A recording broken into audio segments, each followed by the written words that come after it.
ছোট বোনের বিয়েতে বাবা 500 জন লোকের আয়োজন করেছে। আমি গেলে তো 501 জন হয়ে যাবে। এই অতিরিক্ত একজনের দায়িত্ব বাবা নিতে পারবে না, তাই যাব না। একটা কোর্স করতে যখন দেশের বাইরে ছিলাম তখন রনি নামের এক বাংলাদেশি ভাইয়ের সাথে রুম শেয়ার করে থাকতাম। একদিন রুমে এসে দেখি উনি লাগেজ গুছাচ্ছেন। আমি হেসে বললাম, কি ভাই দেশে যাবেন নাকি? সে তো দেখি মহা খুশি। রনি ভাই লাগেজের চেনটা লাগিয়ে হাসি মুখে বলল, ভাই 10 বছর পর দেশে যাচ্ছি, মনে তো আনন্দ হবেই। ছোট বোনটাকে এতটুকু দেখে এসেছিলাম আর এখন তারই বিয়ে হয়ে যাচ্ছে। বোনটা যখন আমাকে দেখবে খুশিতে যে কি করবে এটা ভেবেই আমার চোখে পানি চলে আসতেছে। রনি ভাই হাসি মুখে কথাগুলো বলতেছে, অথচ আনন্দে ওনার চোখগুলো জলে ছলছল করতেছিল। এমন সময় রনি ভাইয়ের বাবা ফোনে ওনার কাছে জানতে চাইলো, কিরে শুনলাম তুই নাকি দেশে আসবি? রনি ভাই হাসি মুখে ওনার বাবাকে জানালো, জি বাবা আসবো। ছোট বোনের বিয়ে বড় ভাই কি না এসে পারে? অপর প্রান্ত থেকে ওনার বাবা বললেন, তোর শুধু শুধু এত টাকা খরচ করে আসতে হবে না, বিয়েটা ঘরোয়াভাবেই হবে। তাছাড়া নতুন একটা জমি কিনেছি, টাকা পয়সার একটা বিষয় আছে না, তাই আসতে হবে না, তোর আসার দরকার নেই। বাবার সাথে কথা বলা শেষ। রনি ভাই যখন ছোট বোনটাকে জিজ্ঞেস করলো, কি রে বোন তুইও কি চাস আমি তোর বিয়েতে না আসি? ছোট বোনটা তখন বললো, এমনিতেই বাবা অনেক টাকা পয়সা খরচ করেছে, 500 জন লোকের খাবারের ব্যবস্থা করতে হচ্ছে, গরু খাসি কিনে এনেছে, এই অবস্থায় তোমার এত টাকা খরচ করে দেশে আসতে হবে না। রনি ভাই ফোনটা রেখে যখন লাগেজ থেকে কাপড়গুলো নামাচ্ছিল তখন ওনাকে জিজ্ঞেস করলাম, ভাই আপনি দেশে যাবেন না? চোখের পানি মুছতে মুছতে রনি ভাই বলেন, বাবা বিয়েতে 500 জন লোকের আয়োজন করেছে, আমি গেলে তো 501 জন হয়ে যাবে, তাই এই একজনের দায়িত্ব বাবা নিতে পারবে না, তাই যাব না। সেদিন নিজ চোখে একজন প্রবাসীর কষ্ট দেখেছিলাম আর দেখেছিলাম একজন প্রবাসীর সাথে তার ওই কাছের মানুষগুলো কেমন নির্মম আচরণ করে। প্রতিদিন কাজ শেষ করে রনি ভাই তার রুমে এসে ছোট ভাইকে ফোন দিত আর বলতো বাড়ির চারপাশটা একটু ভিডিও করে পাঠাতে, কিন্তু তার ছোট ভাই বিরক্ত হয়ে ফোনটা রেখে দিত।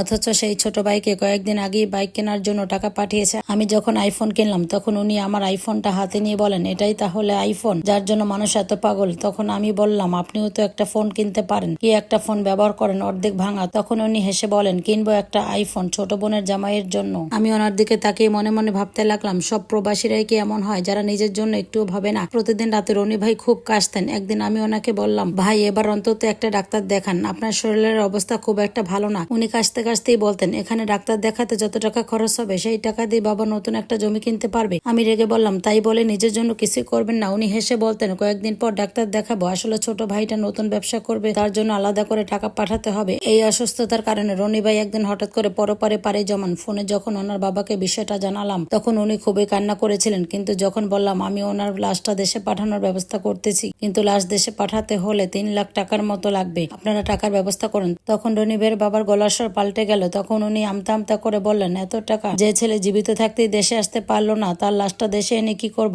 তোমরা ওখানেই কিছু একটা ব্যবস্থা করে ফেলো। শেষবারের মতো ভিডিও কলে আমার ছেলেটার মুখটা একটু দেখাও তো। আমার তখন ইচ্ছে করতেছিল ওনার বাবার মুখে থুথু মারি, যে কিনা নিজের সন্তানকে টাকা বানানোর মেশিন ছাড়া আর কিছুই ভাবতেন না। এরপর ছোট ভাইটাকে যখন ফোনে বললাম, তোমার ভাই তো তোমার জন্য কত কিছু করেছে, তুমি না হয় একটু লাশটা নেওয়ার ব্যবস্থা করো। ছোট ভাই তখন উত্তর দিল, ভাই নাকি তার জন্য কোনো কিছুই করেনি। এরকম একই উত্তর ছোট বোনটাও দিল। অথচ এই ভাই বোনের সকল শখ আহ্লাদ বড় ভাই বিদেশে কামলা কেটে পূরণ করেছে। চোখের সামনে একটা মানুষের লাশ পড়ে আছে, অথচ আমার মনে হচ্ছে এটা কোনো মানুষের লাশ নয়, এটা একটা টাকার মেশিন যেটা অচল হয়ে গেছে, এখন কারোরই চাহিদা নেই। এটা একটা হতভাগা প্রবাসী ভাইয়ের জীবনের করুণ নির্মম পরিণতির বাস্তব চিত্র তুলে ধরা হয়েছে। তবে অনেক প্রবাসী আছেন যারা বছরের পর বছর দেশের বাইরে প্রবাস জীবন কাটানোর পরও তাদের পরিবার চায় না যে মানুষটা দেশে ফিরে আসুক। পরিবারের মানুষ তো মনে করে সে একটা টাকার মেশিন, তাই টাকার মেশিনটা যতদিন টাকা দিতে পারবে ততদিন তার পরিবারের কাছে, তার প্রিয় মানুষগুলোর কাছে তার গুরুত্ব আছে, আর যখন টাকা দেওয়া বন্ধ করে দিবে তখন তার গুরুত্ব শেষ। আর এটাই হচ্ছে একজন প্রবাসীর জীবনের চরম বাস্তবতা,